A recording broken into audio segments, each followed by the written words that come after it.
Assalamualaikum warahmatullahi wabarakatuh. Shalom, Om Swastiastu, Namo Buddhaya, salam kebajikan dan salam sejahtera untuk kita semua. Yang terhormat, Ibu Tian Warifat, STPMSC, selaku dosen pengampu mata kuliah PUPP, dan juga teman-teman semua yang berbahagia. Kami dari kelompok 14 akan mempresentasikan hasil dari judul dengan judul Praperancangan Pabrik Sabun Mentimun. Sebelum kita melangkah lebih jauh, alangkah baiknya kita memperkenalkan diri. Perkenalkan, nama saya Muhammad Alvin Juari dan juga rekan-rekan saya.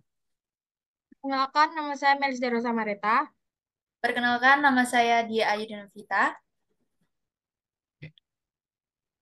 Oke, boleh di next. Jadi, eh apa sih latar belakang kenapa kita mengambil judul tersebut?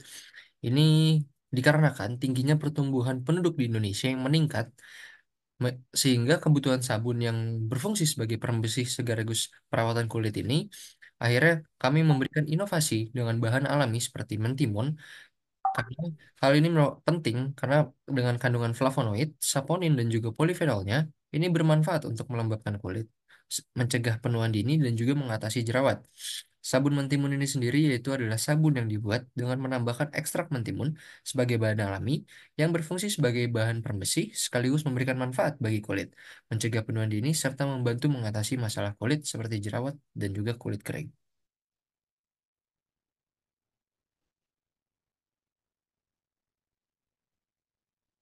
Untuk selanjutnya, bahan pembuatan sabun mentimun sendiri terdiri dari mentimun yang digunakan sebagai bahan utama yang memberikan kelembapan alami berkat kandungan airnya yang tinggi, serta memiliki sifat untuk menenangkan kulit. Yang kedua ada minyak kelapa yang dapat membantu membentuk busa yang melimpah, memberikan daya pembersih yang efektif, serta membuat sabun lebih keras dan tahan lama. Terus selanjutnya ada minyak kelapa sawit yang dapat membantu meningkatkan stabilitas busa, memperkeras sabun, dan melembabkan kulit melalui kandungan asam lemaknya. Dan yang terakhir ada minyak zaitun, di mana dia dapat melengkapi formulasi dengan sifat melembutkan, menutrisi, dan melembabkan kulit. Berkat kandungan asam oleat dan vitamin E yang melindungi kulit dari kerusakan. Selanjutnya untuk spesifikasi sabun mentimun, yakni yang pertama ada kandungan ekstrak mentimun 10-15% untuk hasil optimal. Kemudian ada pH sabun sekitar 5,5 sampai 6,5 agar sesuai dengan pH alami kulit, membuatnya cocok untuk penggunaan sehari-hari. Dan yang ketiga, bebas dari bahan kimia seperti paraben dan sodium laurin sulfat atau SLS untuk menghindari iritasi kulit. Kemudian ada aroma ringan alami dari mentimun tanpa tambahan pewangi sintetis. Lalu metode pembuatan sabun mentimun ini ada dua, yakni untuk proses yang pertama itu ada hidrolisis dan yang kedua ada saponifikasi. Untuk proses hidrolisis, minyak alami dihidrolisis pada suhu 80 sampai 90 derajat Celcius dengan NaOH sebagai katalis untuk mencegah memecah trigliserida menjadi asam lemak bebas dan gliserol. Proses ini mempercepat reaksi hidrolisis, menghasilkan asam lemak yang digunakan sebagai bahan baku sabun, kosmetik, atau produk lainnya. Yang kedua ada proses saponifikasi, di mana pembuatan sabun ini dilakukan melalui reaksi langsung antara minyak dan NaOH pada suhu 60 sampai 70 derajat Celcius, menghasilkan sabun tanpa adanya gliserin sebagai produk samping. Proses saponifikasi ini lebih efisien dan menghasilkan sabun dengan tekstur yang lebih unggul. Dari kedua proses tersebut, maka kelompok kami memilih proses saponifikasi untuk tahapan lebih lanjutnya. Kemudian, proses pembuatan sabun mentimun. Proses ini melewati 5 tahapan, yaitu yang pertama, pencucian dan persiapan bahan mentimun, yaitu dikupas, dipisah bijinya, dan juga dihaluskan. Kemudian, pencampuran minyak kelapa, zaitun, dan juga minyak kelapa sawit bersama dengan NaOH. Kemudian, pemanasan campuran hingga suhu yang sesuai untuk memulai reaksi saponifikasi. Kemudian keempat yaitu penambahan sari mentimun dan bahan pendukung seperti pewangi dan juga pewarna alami. Dan yang terakhir yaitu pencetakan sabun, pengeringan dan juga pengemasan.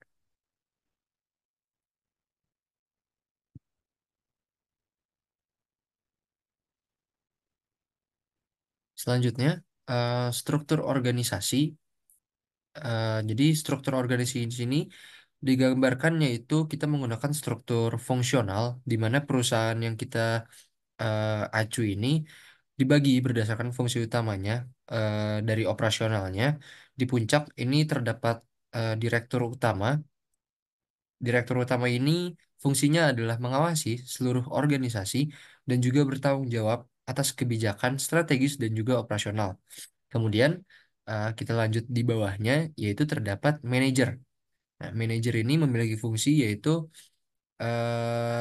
dia juga punya spesialis masing-masing. Ini untuk melapor langsung kepada atasannya, yaitu direktur utama, termasuk juga dengan manajer operasional, kualitas, dan juga keamanan. Jadi, manajer-manajer di sini ada manajer operasional, manajer kualitas dan keamanan, manajer pengadaan dan logistik, manajer SDM, manajer keuangan, dan juga manajer riset dan pengembangan. Kemudian di bawahnya ada lagi supervisor hingga ke tim produksi, keselamatan kerja, dan juga tim logistik. Struktur ini memfasilitasi spesialisasi, meningkatkan efisien, dan juga memudahkan pengelolaan tanggung jawab, meskipun koordinir antar departemen ini bisa menjadi tantangan. Boleh di next.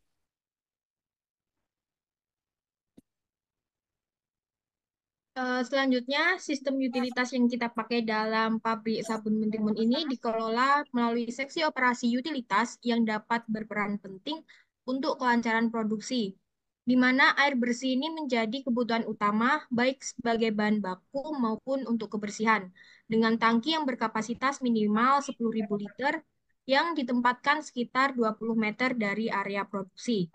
Area pencucian juga dibutuhkan dengan berukuran 5 kali 3 meter yang harus dilengkapi dengan wastafel dan saluran pembuangan yang memadai.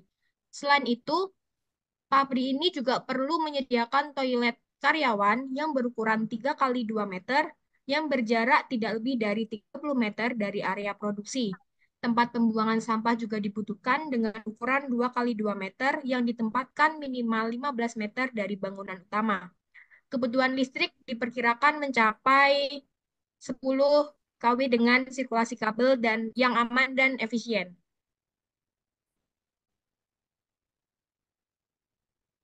Selanjutnya, ketenaga kerjaan pada pabrik yang kita pakai, di mana ketenaga kerjaan sendiri itu merupakan aspek yang mengatur hubungan kerja antara pekerja dan manajemen pabrik dalam rangka untuk mencapai tujuan produksi.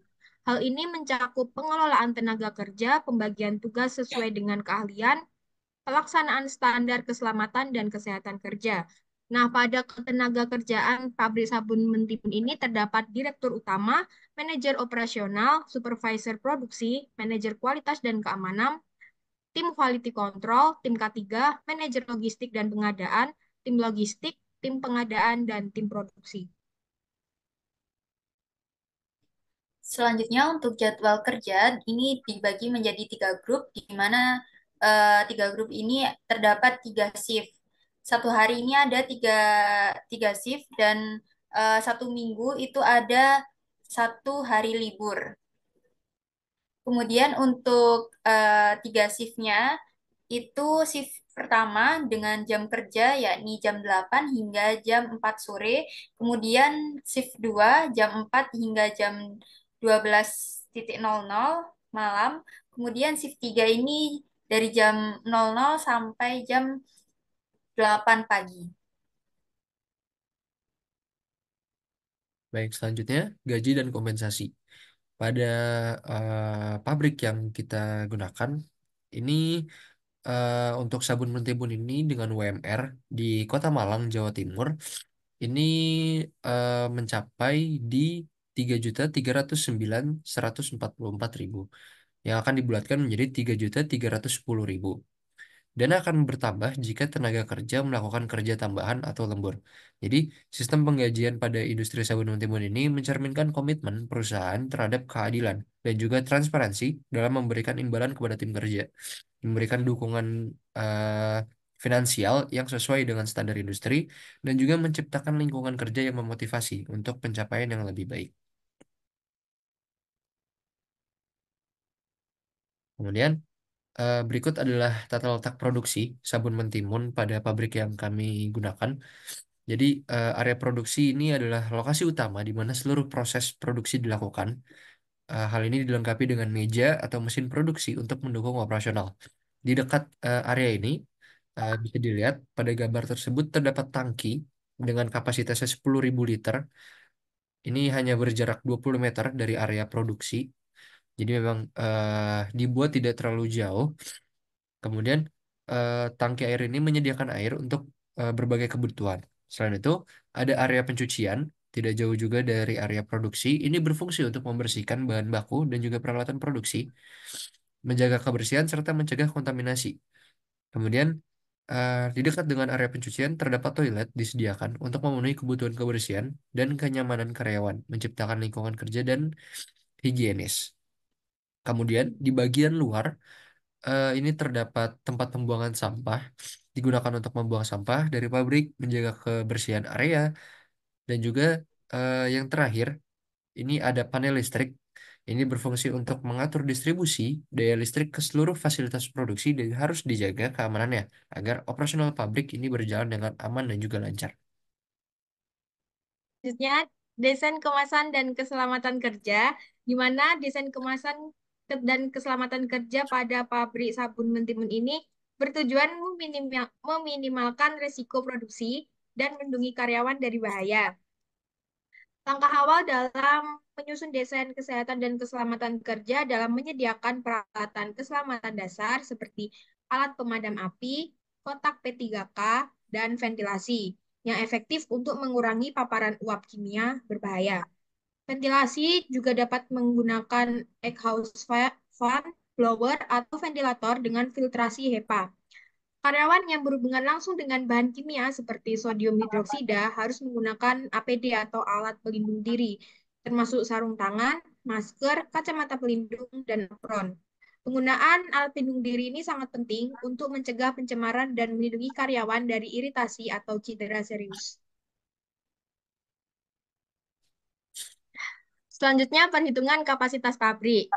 Kita menggunakan tahun 2019 sampai 2023, di mana pada persen P produksi didapatkan hasil minus 55% dan jumlah I-nya minus 14%. Dengan kapasitas pabrik ton per tahunnya didapatkan sesuai pada PPT 898 189,04, di mana persen P pada konsumsi didapatkan sebesar 51% dan I sebesar 13% dan kapasitas pabrik sebesar 2.324,67.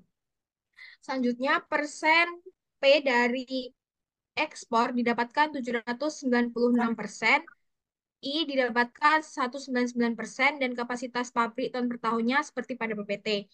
Dan yang terakhir ada persen P dari impor didapatkan minus 158%, dan I didapatkan minus 39%, serta kapasitas pabrik yang sudah tertera pada PPT. Kemudian untuk perhitungan neraca massa adalah metode yang digunakan untuk memastikan keseimbangan material dalam suatu sistem atau proses, baik di bidang teknik, kimia, biologi, maupun lingkungan. Tujuan utama adalah menghitung distribusi massa di antara bahan masuk atau input, kemudian ada bahan keluar atau output, akumulasi dalam sistem, dan reaksi yang terjadi. Berikut merupakan perhitungan neraca massa dari kelompok kami.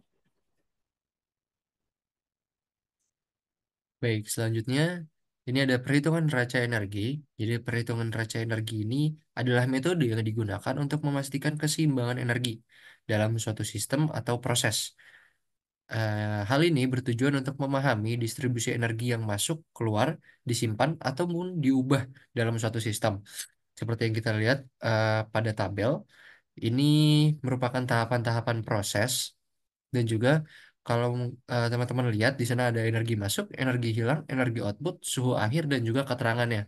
Jadi pada setiap tahapan proses di sini terdapat misalkan di pencucian, yaitu energi masuknya sebanyak 100 kilojoule, energi hilangnya 0 kilojoule, energi outputnya 100 kilojoule, suhu akhirnya 25 derajat Celcius, dan keterangan dari tahapan proses tersebut yaitu energi digunakan untuk menjaga suhu air selama pencucian.